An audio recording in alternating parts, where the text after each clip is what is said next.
Yo, what's up mga idol? So, good morning mga idol. Dito kami ngayon sa Amscor Avenue. So, kung saan ginagawa yung mga iba't ibang klase mga barel. So, ngayon, nandito tayo mismo sa paggawa ng mga barel nga. So, yun nga. So, nandito tayo sa Amscor Avenue, guys. So, ayan, kung makikita nyo mga idol, iba't ibang mga ano to, guys.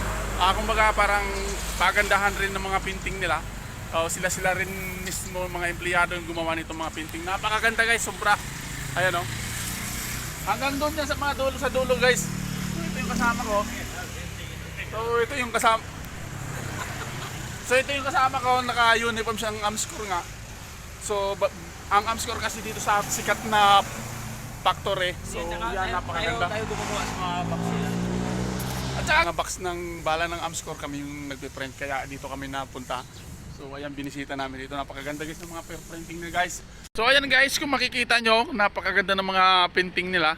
So ano to, by department, department to. So sila rin mismo, mga empleyado yung gumawa ng painting. So bali ano to, yung parang contest din nila, no. So napakaganda, guys, ng mga ano nila, oh. Dito ibang design naman, oh. Ayan, ibang design yan hanggang doon sa may dulo. Ayan, oh. So kasi hindi ko lang na-videohan to nung nagpe-paint sila dito, hindi ko lang na-videohan kasi nga video baka sabihin baka bawal. So ngayon ko lang na-videohan nung tapos na sila. So grabe, napakaganda, guys. Napakaganda ng pagkagawa nila. Hanggang doon sa may dulo.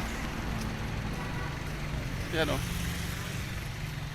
Sulit na sulit yung painting nila, napakaganda. So napakalinis. Tayo dito. So guys, balik tayo doon.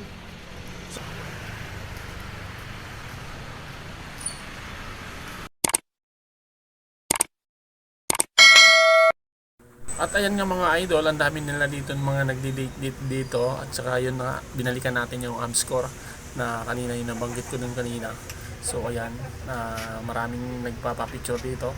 Tapos makikita natin yung pinakamalaking Christmas tree dito sa buong Parang. So ayan, pag nakakita na tayo ng ganyan, iba na mga makukulay na ilaw, ay isa na yan sa tinatawag na panahon na naman ng pagmamahalan at pagbibigayan. Kaya kayong mga idol, kung malapit kayo dito banda, pwede na rin kayo dito mag-date.